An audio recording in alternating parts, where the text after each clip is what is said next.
Welcome back to Brain Boogerz, where we talk mental health, personal growth, and the paths that don't always show up on the map. I'm MJ.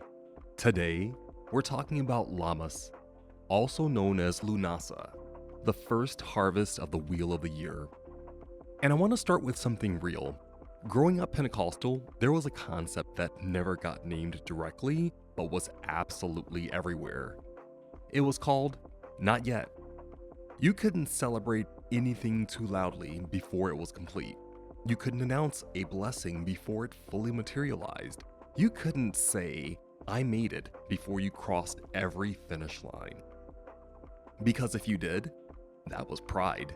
And pride, as everyone in my childhood church knew, cometh before the fall. So you learned to hold your breath. You learned to carry your wins quietly, keep your head down, and wait. Wait until it was perfect. Wait until it was undeniable. Wait until there was absolutely no possible way anyone, including God, could say you celebrated prematurely. And here's what that teaches you if you absorb it long enough. It teaches you that progress isn't worth acknowledging until it's complete. It teaches you that almost there doesn't count. It teaches you that a partial harvest, something real, something earned, something genuinely growing, is not enough to be grateful for. So you wait, and while you're waiting, you lose something. You lose a chance to look at what you've actually built and say, this is real, this is mine, and this is worth something. And that, my friends, is a scarcity mindset dressed up in Sunday clothes. Scarcity mindset tells you there is never enough progress, never enough proof, never enough faith, never enough completed. So you can't rest, you can't celebrate, you can't look around and say, look at this, look at what I've grown. Because what if it falls apart? What if the harvest isn't finished yet? What if someone sees you celebrating and the rug gets pulled? I'm here to tell you that mindset is exhausting. And Lammas, this beautiful, ancient, grain-scented, bread-baking Sabbat, is the antidote to all of it. Lammas says, the harvest is already here. Not later, not when it's perfect, not when the last row is threshed and every grain is counted. Now, and it's already here. And before we get into it, if this is landing for you, subscribe, tap the bell, and share this with somebody who needs permission to acknowledge what they've actually built. Because I promise you, they exist. Quick and important disclaimer. Everything I share here comes from personal experience and research. This is not medical or psychological advice. It's a conversation. If you need mental health support, please reach out to a qualified professional. You deserve real help, not just a podcast. Okay, let's go harvest something. Lammas is one of the 8 Sabbats on the Wheel of the Year, the seasonal markers that track the sun, the land, and honestly, the rhythm of the human nervous system. Because your body knows what season it is, even when you don't. Here's where we are in the cycle. We started at Yule, the winter solstice, the turning point, the moment when the darkness stops gaining and the light starts returning. Then came Imbolc, the first stirring, the spark, the, okay, something is waking up. Then Ostara, the spring equinox, balance, the world splitting equal between dark and light. Then Beltane, full, unabashed, explosive spring energy, fire and growth and momentum. Then Litha, the summer solstice, the peak, the sun at its absolute height, everything in full bloom. And now we're here, Lammas, August 1st. The sun is still warm, summer isn't over, but, and this is the key, the days are getting shorter. The peak has passed, and the first things you planted back in spring, they're ready. Lammas sits between Litha and Mabon, between the summer solstice and the autumn equinox. It is the first of 3 harvest Sabbats on the wheel, It is the season of first fruits, first results, first acknowledgement. And we need to talk about why that is so hard for so many of us. Lammas is traditionally celebrated on or around August 1st, sometimes extending to August 7th, depending on the tradition. The name Lammas comes from the Old English lafmas, which literally translates to loafmas, a loaf of bread. That is the center of this Sabbat, the loaf. Specifically, the first loaf baked from the first wheat of the new harvest. In agricultural communities, which is most of human history, let's be honest, this was a big deal. Think about it. You planted in spring, you tended through the heat of summer, you watered, you weeded, you watched the sky, you worried. And then, on a morning in early August, you walked out into your field and saw that the wheat was ready. Not all of it, not perfectly, not the whole harvest, but some of it. Enough to mill, enough to bake, enough to hold in your hands and say, "We made it through the lean months. We have food." That is Lammas. It is the first exhale after a long hold. The core themes of Lammas are the first harvest, what has come in from what you planted. Gratitude, not performative, not premature, but earned gratitude. Effort, honoring the work it took to get there. And bread, both literally and as a symbol of transformation. Seed becomes grain, grain becomes flour, flour becomes bread. Raw potential becomes something nourishing. And here's what I want you to sit with before we go deeper.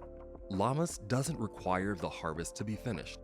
It requires you to acknowledge the harvest that is already in. That is a radical act for a lot of people. If you've spent years in a not yet mindset, in church culture, in perfectionism, in poverty consciousness, in families where you never quite did enough, then just noticing what you've actually built can feel dangerous. Like you're jinxing it, like you're getting ahead of yourself, like you'll lose it the moment you stop bracing for it. But Lammas says, look at the grain. It is real. It is here. You grew it. And that is worth a loaf of bread. Let's go back a little further because Lammas has deep, deep roots. And I think the history makes it even more meaningful. In Celtic tradition, it's pronounced Lughnasadh. The name Lughnasadh comes from the Irish god Lugh, a solar deity associated with skill, craftsmanship, light, and mastery. According to Irish mythology, Lugh instituted the festival of Lughnasadh as a funeral feast for his foster mother, Tailtiu, an earth goddess who died from exhaustion after clearing the forests of Ireland so the land could be farmed. She worked herself to death clearing the way for the harvest. And the festival, games, feasting, storytelling, honoring the work of the land, was Lugh's way of saying, this abundance is not free, it came at a cost. We remember. That is a remarkably human thing to do. To look at your harvest and say, not just, I'm grateful for this, but I know what it cost to get here.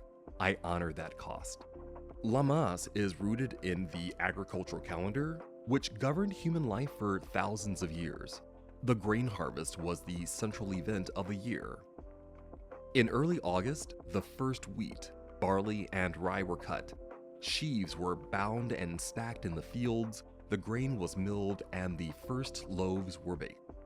In many traditions, that first loaf was brought to the church or to the communal gathering place as an offering, an acknowledgement. We did not do this alone.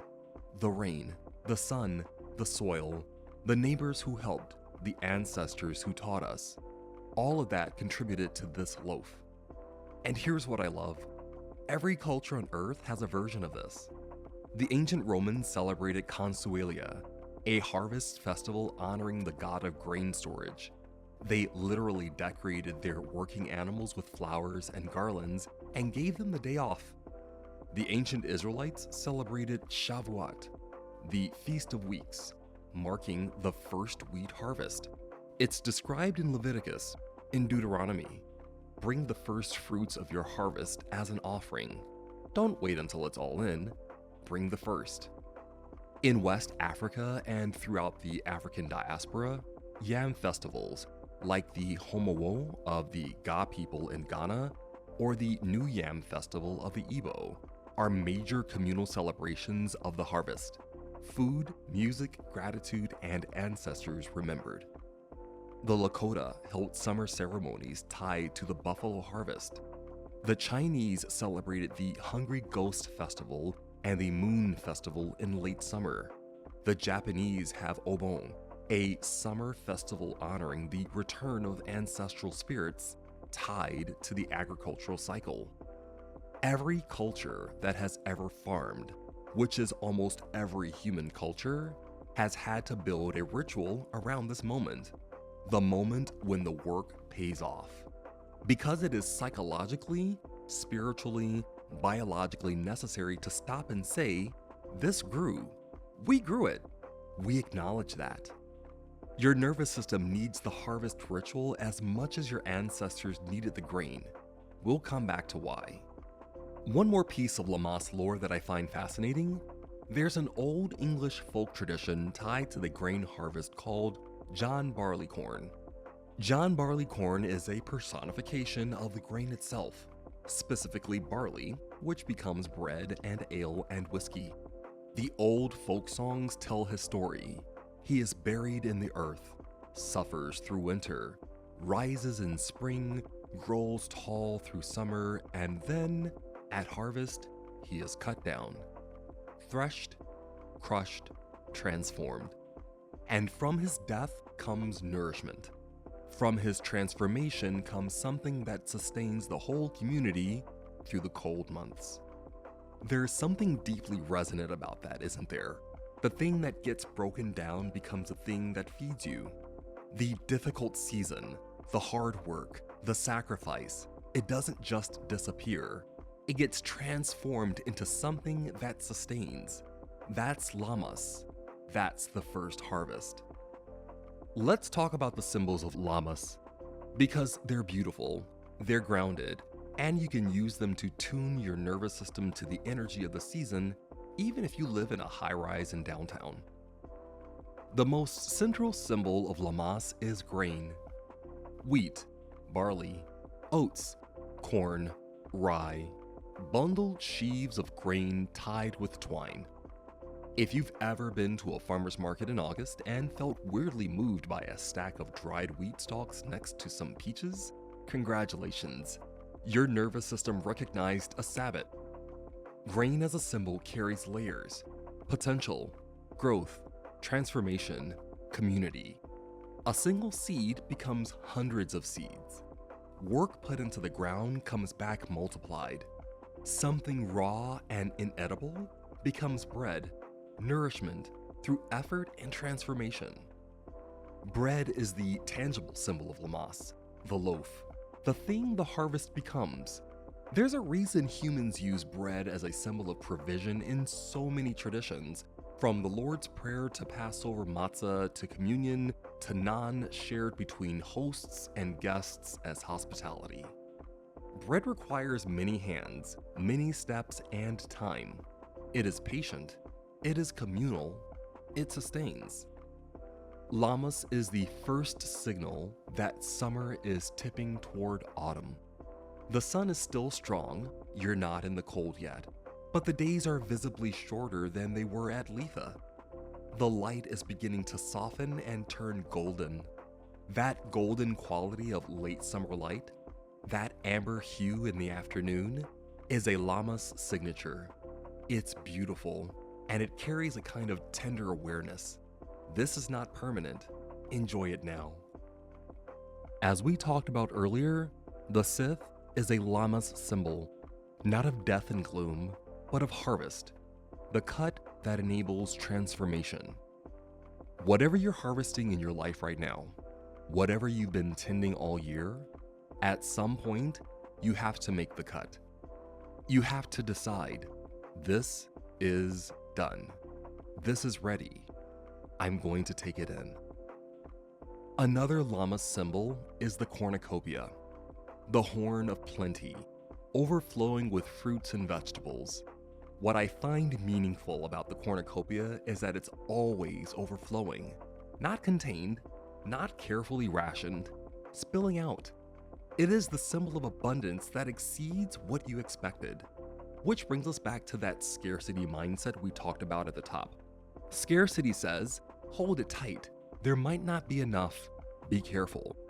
Lammas says, look at all this. It's real.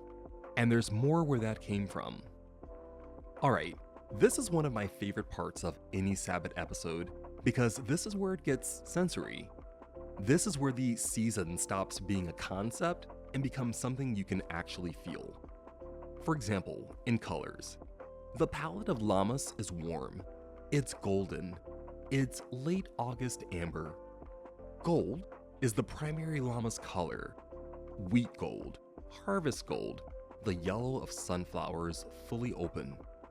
Amber and burnt orange, the color of dried grasses, aged wood, late afternoon light through a dusty window. Deep brown, earth, bark, the grain ready to be threshed. Rich yellow, saffron, turmeric, the yolk of a farm egg. Touches of green, still living things, the balance of late summer before the turn. If you want to bring this color palette into your space in August, a gold candle, a yellow tablecloth, a vase of sunflowers, you're already observing the season without trying. And what about scents? Lammas smells warm. It smells like bread. Fresh baked bread. I mean, if you've ever walked past a bakery in the morning, you understand why this is a spiritual experience. That yeast, that warmth, that yes. Warm spices, cinnamon, clove, allspice, and cardamom, not Christmas spice, but harvest spice, earthy and sweet. Honey. Early August is peak honey season for many bee populations. Warm, floral, ancient. Wheat and hay. If you've ever been near a farm in August, you know this smell. Dry, warm, grassy, grounded. Sunflower, bright and slightly resinous. And cedar and sandalwood for the solar, earthy quality of the season. If you have essential oils or candles in any of these scents, August is the time to bring them out. And of course, foods. This is the bread Sabbat, so let's start there. Lammas is the season for breads of all kinds. Wheat, sourdough, cornbread, banana bread, even just a good loaf from the bakery you love. The point is bread. Grain-based foods, pasta, oats, barley soups, granola, grain bowls, polenta, anything where you can trace the line from seed to harvest to meal. Corn, traditional first harvest crop in the Americas. Corn on the cob, cornbread, tamales, popped corn. Early stone fruits, peaches, plums, nectarines. They're at their peak in August in much of the northern hemisphere. Sunflower seeds, tiny edible symbols of the season. Blackberries. In many Celtic traditions, August is prime blackberry season. Some traditions say you shouldn't pick blackberries after Lammas because the season is over, which tells you how important the first harvest window really is. Honey and mead. Honey is in peak production. Mead, made from grain and honey, is a traditional Lammas drink.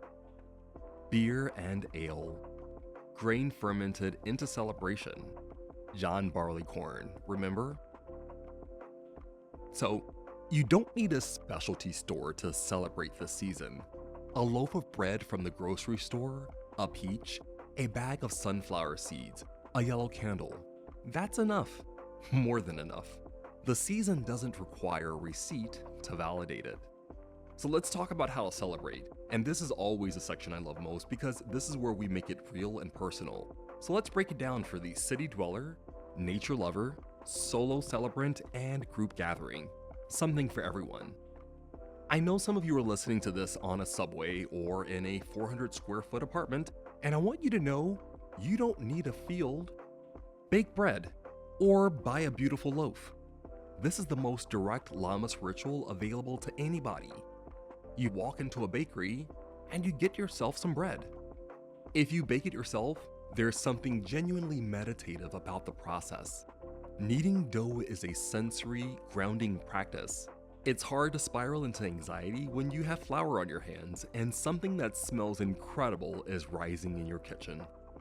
If baking isn't your thing, buy a loaf from a local bakery if you can. Support a small business. That's a harvest economy act right there. Create a small Lammas altar or focal point. This doesn't need to be elaborate. On a table, a windowsill, or even a corner of your desk, a yellow or gold candle, a piece of bread, or a few grains of uncooked rice or wheat, even dried pasta if that's what you have. Something that represents something you've grown or built this year. A note, a photo, a printout of a goal you've worked toward. Do a harvest inventory. This is the Lammas practice I think carries the most weight, especially for those of us who struggle to acknowledge progress. Get a notebook or your phone notes, I'm not precious about it, and write down, what have I actually built, grown, or accomplished since the beginning of this year? Not what you planned to do, not what's still in progress, what's actually in. Maybe it's a skill you developed. Maybe it's a relationship you repaired or deepened. Maybe it's a habit you've kept for 6 months. Maybe it's that you survived a season that was genuinely hard and you're still here.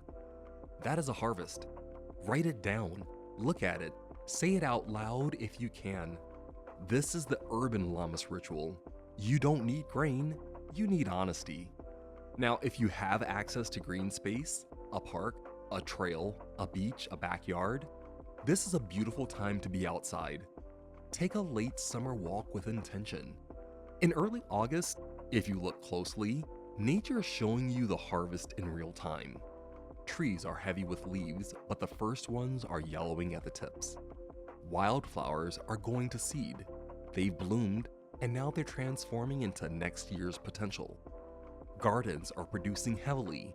If there's a community garden near you, it's probably overflowing right now. Bring that awareness on your walk. What is finishing?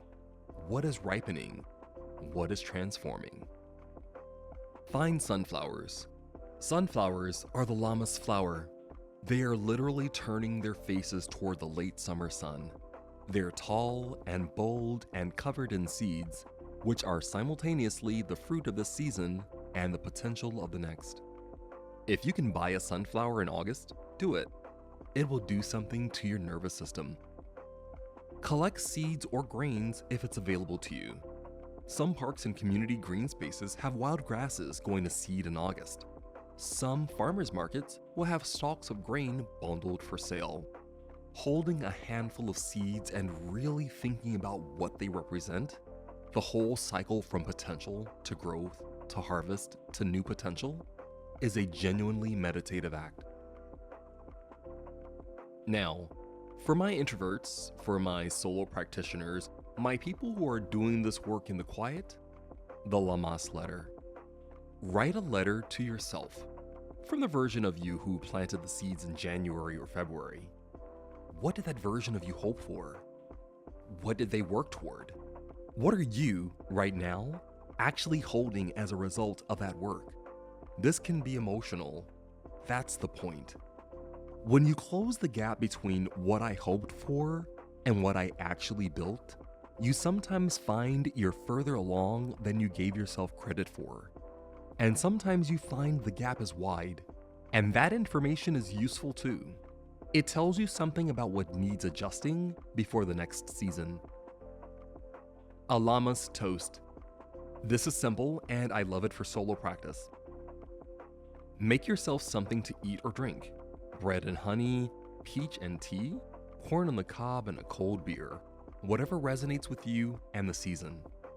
Before you eat or drink, say out loud, One thing you're genuinely proud of from the past several months. Not fishing for a compliment, not hedging it with, but I still need to. Just one thing I built, one thing I grew, one thing I showed up for. Then eat. That's the ritual. It sounds small, it's actually significant. Your nervous system responds to acknowledgement, especially when it comes from you. So here's a journaling prompt for solo practice. If this year were a crop, what did you plant? What grew? What surprised you? And what needs more tending before winter? Now, if you have people to celebrate with, family, friends, a spiritual community, even a few neighbors, Lammas is built for gathering. The bread feast. Host a gathering, casual, informal, where the central act is sharing bread. Everyone brings a loaf, or everyone bakes together, or one person bakes and everyone shows up to eat it. The communal meal is the oldest human ritual. Sitting down to share food you grew or made, or at least acquired with intention, is how humanity has always said we made it through another season together. The harvest cycle. Before or during the meal, each person shares one thing they've harvested this year. Not an achievement performance, not a comparison, just this is what I've grown. It could be a skill, a healed relationship, a hard conversation they finally had, a habit they started, a thing they let go. When you witness other people naming their harvests, two things happen. You celebrate with them, and you often recognize your own growth more clearly. We are bad at seeing what we've built when we're the only witness. Craft celebration. Corn dollies are a traditional Lammas craft. Figures woven from grain husks or dried corn husks. They don't have to be elaborate. For a group, you could do something as simple as making a small bundle of dried flowers of herbs tied with twine. Each person making one as an act of intention for the season ahead. The harvest inventory and community.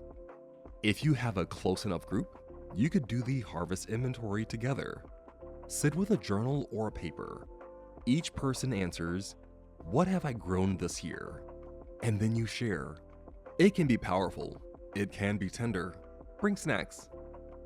Okay, this is the part I've been building toward since the opening. Let's talk about honoring your effort. Not your results. Not your metrics. Not your final destination, your effort. Here's what I've observed. In myself, in people I've worked with, in the culture we've all been swimming in for a long time, we have an extraordinarily hard time celebrating progress that isn't complete. And the not yet mindset I talked about at the top, that's not just a Pentecostal thing, it's everywhere. It's the perfectionism culture that says, don't share the work until it's finished. It's the hustle culture that says, you can rest when you're dead, or at least when you're successful. It's the scarcity mindset that says, if you acknowledge what you have, you might stop reaching for more. It's the trauma-informed pattern of hypervigilance that says, don't relax. If you relax, something will go wrong. All of these patterns have one thing in common. They delay acknowledgement indefinitely. And here's what that costs you psychologically. When you never acknowledge what you've built, your nervous system doesn't experience completion. You keep running on emergency fuel, cortisol, urgency, anxiety, striving. You don't actually get to experience the satisfaction of growth because you've trained yourself to immediately look at the gap between where you are and where you are not yet. So every harvest looks like failure because you can always see more field left to bring in. Lammas is the intervention.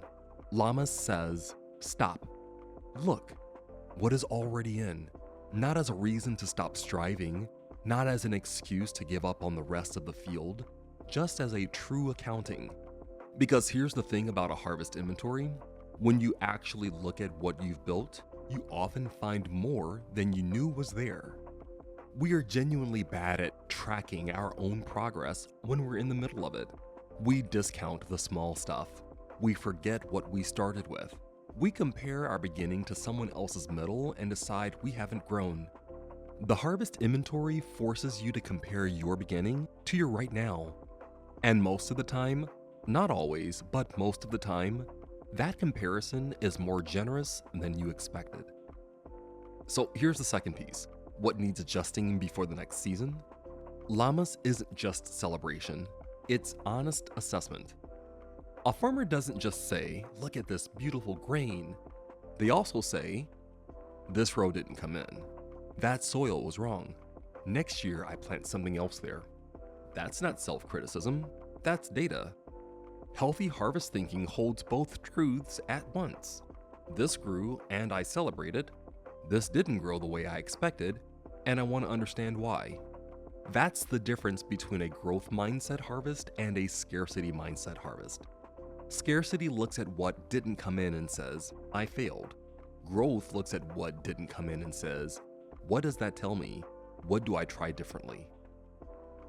When you are stuck in scarcity thinking, when you believe there is never enough, that progress doesn't count until it's perfect, that celebrating early is dangerous, your nervous system stays in a low-grade threat response.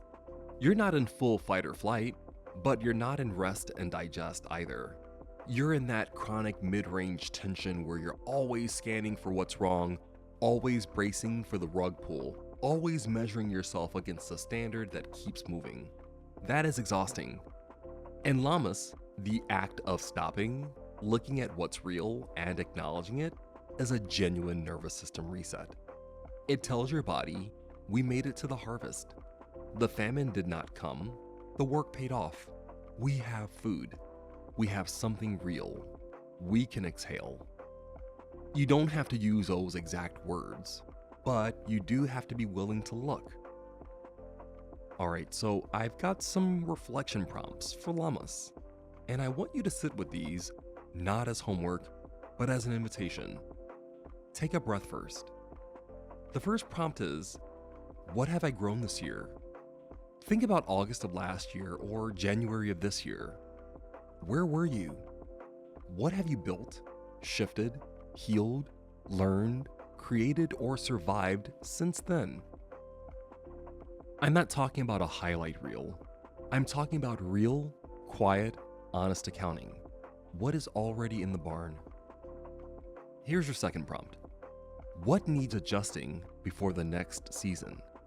Not what did I fail at? Not a shame spiral, but genuinely, if you look at what didn't come in the way you expected, what does that tell you? What would you plant differently? What would you tend more carefully? What would you let go of because it just doesn't grow in your soil? And one bonus prompt, because I can't help myself. Who helped with my harvest? Lughnasadh was communal. Harvests don't happen alone. Who has contributed to what we've built this year? Even in quiet, unsexy, non-headline ways. The person who believed in you when you doubted yourself.